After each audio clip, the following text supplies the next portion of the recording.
is the skipping teep.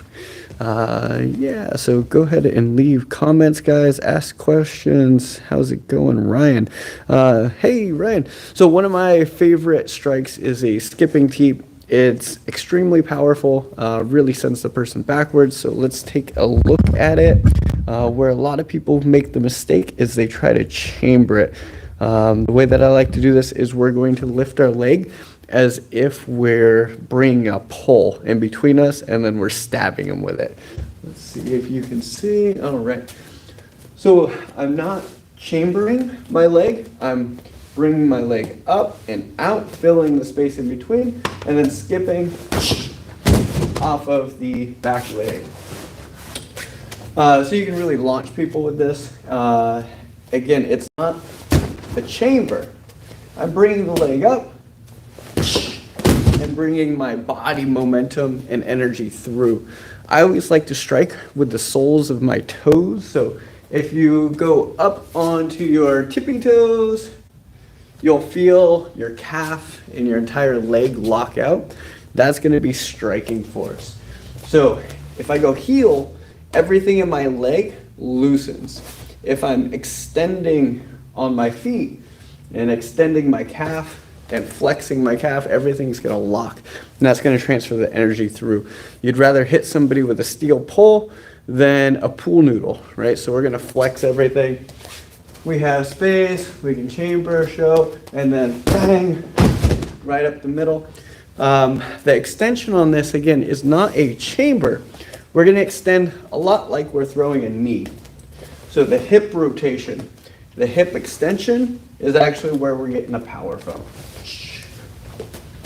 So we're here, and then it's hip extension. And step.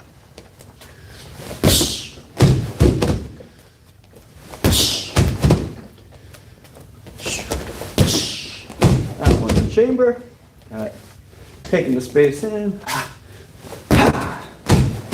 Driving it in. So that is one of my favorite strikes. Generates an immense amount of pressure. I'm not seeing the comments. Leave a comment, guys. I'm not sure if it's a setting. YouTube has changed all of their live settings. So let me see if I can find the comments. Oh, there we go. Live chat. Close. All right, now I see the chat. What's the good way to set it up? Anytime there's space in between you guys and the person wants to come forward is really when I meet them with that. The reason that I don't chamber it, or one of the reasons that I don't chamber it, is usually because they're coming forward. So if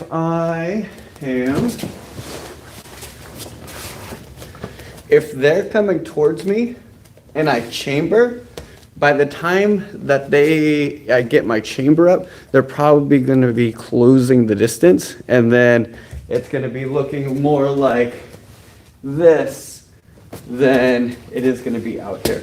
So as soon as they start coming forward, bang, meeting them in the middle. So any strike is fine. You can also, it comes up and forward, which is a very difficult kick to see coming. Anything that's coming straight at you is difficult to see, where hooks. So if I'm throwing a jab, it's quick, it's right at you. If I'm throwing a hook, you're gonna see that because you see rotation. The way that our eyes pick up is through rotation, but if something's coming straight at you, it's very difficult to judge how quickly it's coming at you. So the teep, we're here, boom, you start to come at me, bang, it's already there. Whereas if I chamber and extend, it takes a whole lot longer. So setups, it's really kind of like a one-off strike to really keep people back. I've launched people like a couple mats away that were much bigger than me. Yeah. Any other questions on that or anything else? We're going to cover everything today. One of the questions that I see sometimes is let's go this way. A lot of people like to heel strike when they do their push kick. I don't. I like to use the soles of the toes like a teep. Once again, our toe is here, calf is flexed, hip can flex, hip can extend. Even if I'm chambering, I like to dig the toes. And the reason is everything gets tight and extends. You really feel your toes flare in, and it's more of a stabbing than a shoving. I also feel like it's more stress on the knee if I'm heel striking. If I'm going toes, I also get about 5-6 extra inches of reach engaged with the toe itself. If I'm going heel, my toes are up and it's here. Whereas if I'm going toes, I get that extra reach. And I can chamber, stab, perfectly fine. The other issue that I see with beginners when they're throwing the front leg teep is their hips.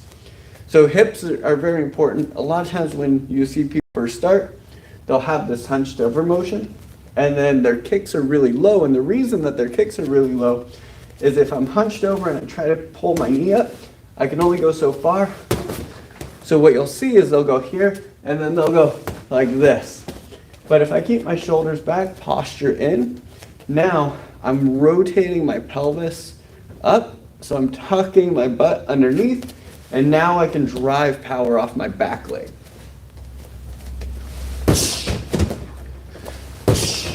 Whereas if I'm hunched, now I'm trying to drive power by like falling. So we're here, boom. I'm getting my foot anchored to the floor, coming off into my toes, and then extending through my hip.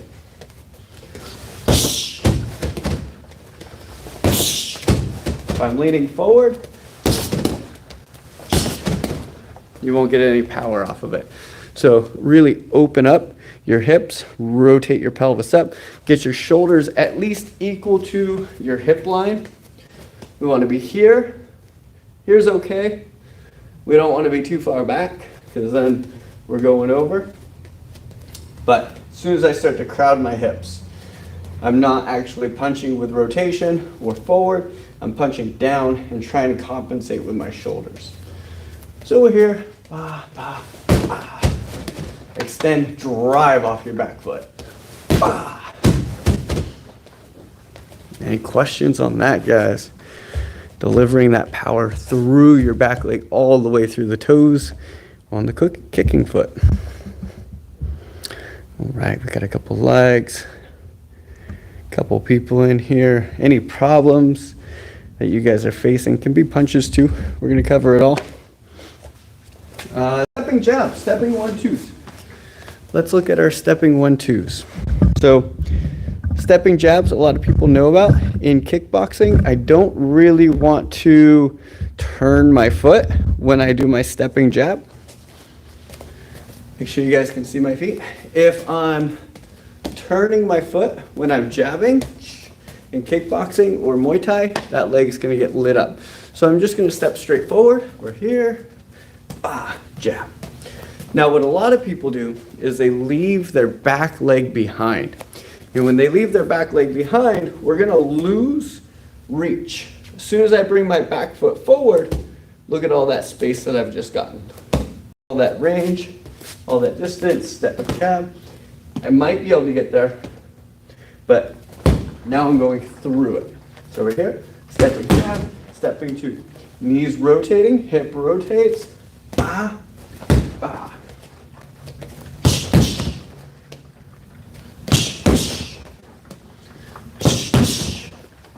Great way to get a little bit extra range on that too and really drive your power home.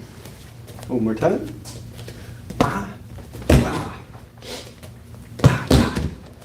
Once again, keeping your front toes forward, never letting them come in like a boxer's bladed stance, right? Boxers can do it. They don't have to worry about the leg kicks. We always got to be able to check and move that leg.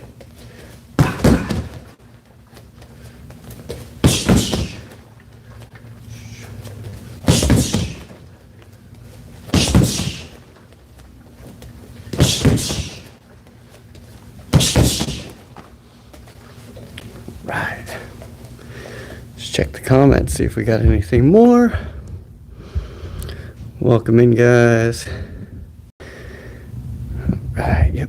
Ryan was asking about the setup. Stepping 1, 2, you can always slide back, bait the person to come in to hit that front leg teep. It's also an option. Let's look at our cool combo while we're waiting for some of the comments. This is more of a flow drill than anything, but here we go. It's fun to do. Stepping jab, stepping 2. I can throw a hook if I like. Step across and throw my back fist. So we're just throwing the frisbee at that point. If I want to make my back fist land, I'm going to step across, making sure that there's space between me and the target, right? And then turning through for my back fist. If I want to throw an elbow, I'm going to step right next to the bag and throw my elbow.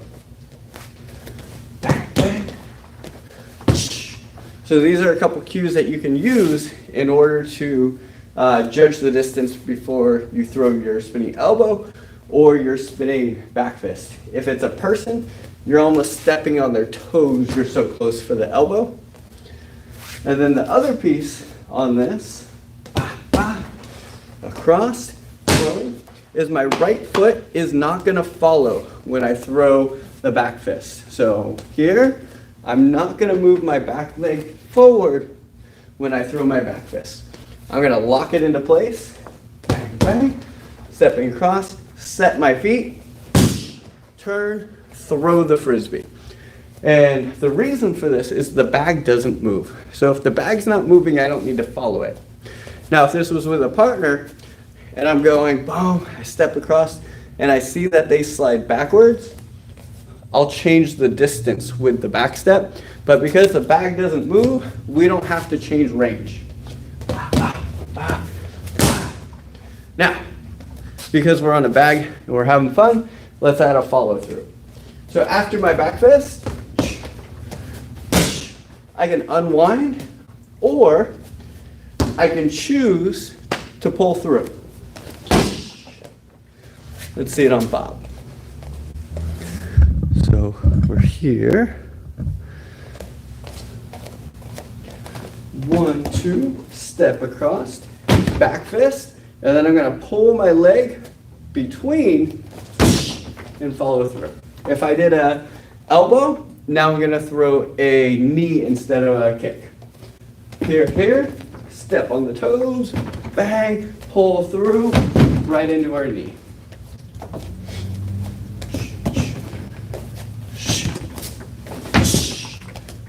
Back fist to kick.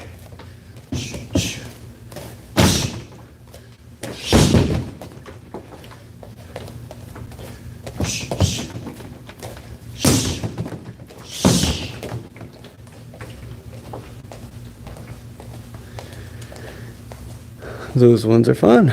All right, let's look at head kicks. So when throwing head kicks, the angle of your planted foot means the most. So let's take a look at that. If I try to throw a head kick without rotating my front foot, I'm probably not going to have the flexibility to come around.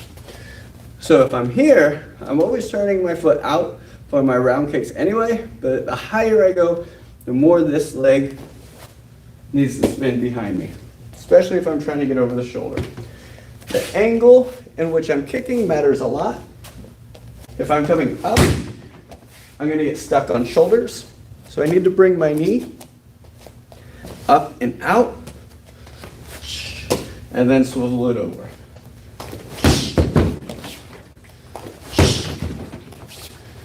Give you guys a different view. So we're working on head kicks, and then the angle. Let's back you up right there. So we're here, turning my left foot up. Right knee's going to come up and swivel over. And back. We can also follow through, back around. But if I don't turn this foot out or spin it all the way around, most people aren't going to have the flexibility to bring it all the way up. So if this one stays here, I get bound on my own hip. Even if I turn it halfway, I might be able to get here, but the follow through is gone. So turn, swivel. Focus on this leg more.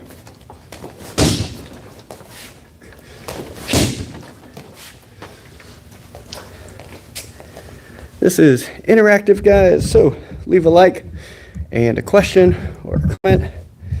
I'll answer you guys' questions. What type of bags you should get, what you should be training with, any question you guys have, happy to help.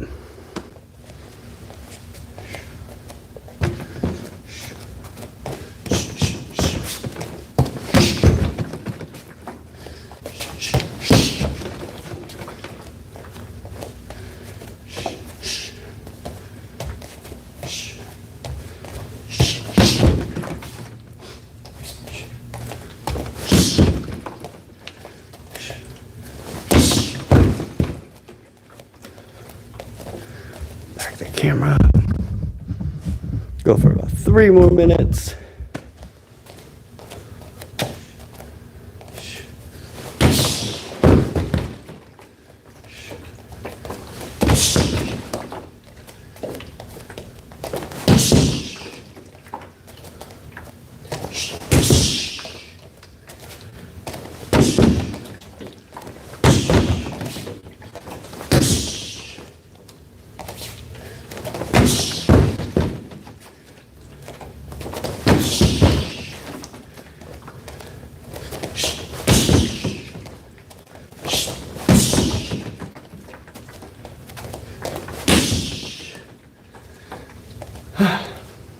Having fun. Kickboxing's pretty awesome.